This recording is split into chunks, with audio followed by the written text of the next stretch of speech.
old, born and raised in Houston, Texas. And if you could describe the season of your life before you left for Spain, in just a few words, what would you say? Before I left for Spain, I would honestly describe that season in my life as miserable, toxic, and pathetic. Honestly. So if you don't mind, can you take us back to that time? What was actually happening in your life? Okay, so during the time right before, I know you're working, I'm not really feeling, but during the time right before I moved to Spain, I actually went through what I call my horrible 9-month span of life, right? So within that 9 months of life for me, my granny passed away, who was my primary caretaker. I lost my job, I lost my car, I became technically homeless at the time. My great grandmother died. Then my dog got ran over on our morning walk and got hit by a car and died. And then after that, then my auntie died.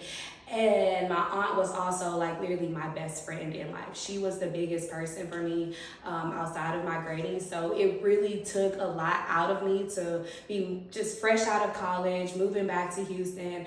I'm in the nightlife. I'm a bottle girl. I'm drinking every day. And I like, yay, let's get wasted. No, like, oh, what happened yesterday? You know, so it was not a healthy spot for me. And I truly just did not know who I was at work. And plus, I was just working in a very toxic environment. Like, I had a boss that just hated me, and I hated myself back, and I hated the world. And God knew I needed a change. And that was life before Spain, honestly. So how would you describe arriving to Spain? I feel like I had such a crazy experience that it might be a little abnormal. Okay, so when I first arrived to Spain, of course, I didn't know anybody. I didn't know the language. I didn't know anything. But I was so excited and eager because I knew what I was coming out of. It could only be better and greater. So honestly, my first month in Spain, I never processed I was living out the country. I never processed I was by myself. So if you refer back to my old blogs, you'll see that literally on my second day in Spain, I met this amazing man and his mom, and they helped integrate me into the Spanish culture so well that I never felt alone until the guy actually got drafted teams, traded teams. And for the first time, it hit like, oh my God, I'm by myself alone in Spain. I have nobody else. And that's when the depression and the hardness came in, but that's also my relationship with God striked even harder. And I truly developed to learn that I'm never alone. I'm always with God, and everything will work out. But initially when I got to Spain, I was a hot girl living my best life. Like, how was the landscape? How's the air, food? Everything is better in Spain. America is ghetto. So, I'm being so serious. But no, I felt like when it came to food, I had to truly adjust myself and my taste buds because they don't use all the seasoning and all the flavors and the things that we have here in in America. So I had to get used to eating eggs with only salt and ordering pizza with tuna, fish, and shrimp, which ended up being my best. Don't forget the extra onions. But the quality, like, there was just so much beautiful scenery in Spain, no matter where you are in the country, no matter where you are in Europe, it's just beautiful. So I give that. But one thing I can say, since moving back home to Houston, I've learned to see the beauty of everywhere in the world, even here in ghetto America, with my with just having that experience of being exposed to so much beauty there in Spain. I really love Spain. I feel like the people were super nice. They were kind. They were loving. They'd be like, the American. And I'm like, yes, the American. That's me. Can we practice Spanish? Like, I don't know. I loved it. So it sounds like a really beautiful, serene place. But you still came home. So what happened? I feel like there's so many versions of this story I could tell. But I would keep it real. Honestly, I knew that I was not supposed to be going back to Spain this last go around. I knew that God had instructed for me to come back to America and to start to build myself and to in his image here.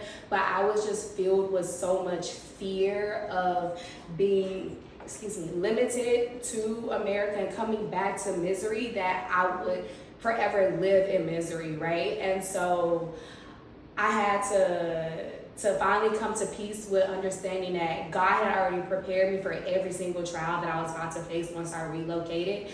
But I still was not like, God, I know you're saying that, but I just don't feel it. I don't think so. I think you got the wrong person. I ain't got that in me, player. So I took myself back to Spain where I thought I would have the best quality of life and peace of mind.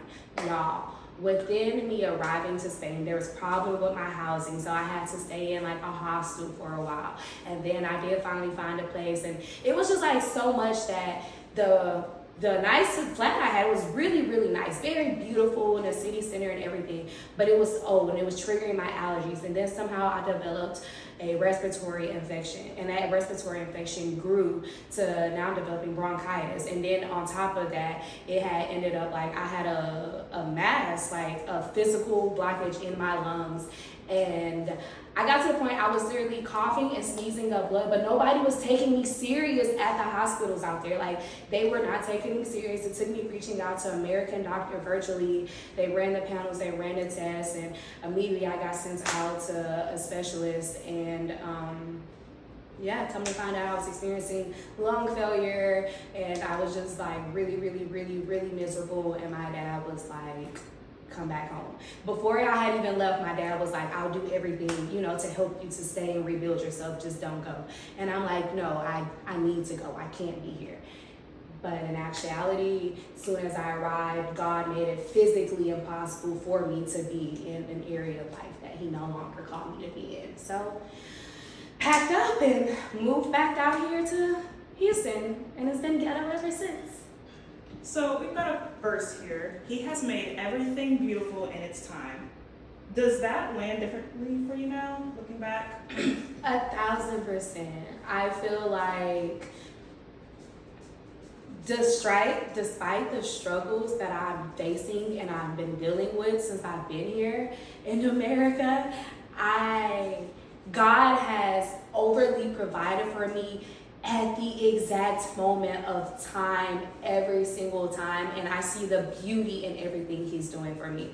For example, like, I could have been stressing about the fact that I couldn't return back as a teacher. I had to return back as a sub, and as y'all know, that pay is like big difference, like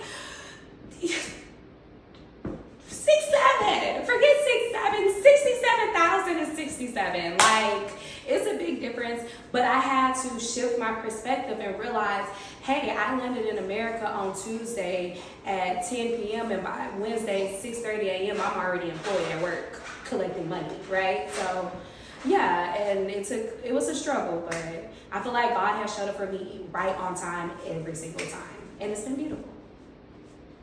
So looking at where you are now, being called back to family, whatever growth happened in you mentally and spiritually, how would you describe what you're going through?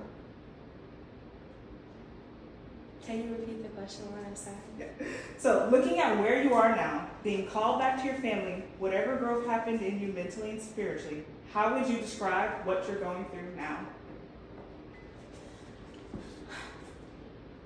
Honestly, right now, after everything, like what I'm going through,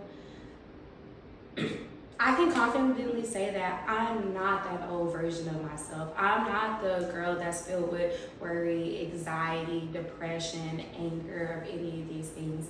I feel as if God truly worked on my heart and my posture and my mind for me to be able to accept my family and friends for who they are and where they are in life, that during this season of life, I'm able to actually receive the support because I've always been against receiving support from others. I feel like I'm strong enough to handle it on my own, so I'm going to do this. I don't want to burden anybody, but yet this season of my life has taught me that I cannot do this alone, and it is okay to accept help from others. It's okay to be blessed, because at the end of the day, that's all it is. That's God sending his blessings to you through a different vessel. So definitely have had a growth mindset in aspects of my family and where I am now.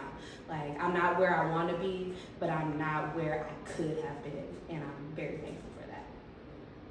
See, and that's episode 1. So, do I do an outro or? I mean, you can do an outro if you want.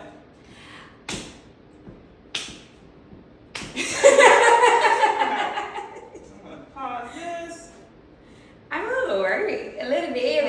At least sneeze, at least jeez. Ooh. And then I'm gonna pull this. Oh wait, and then I can. What is it again? I can hit this for.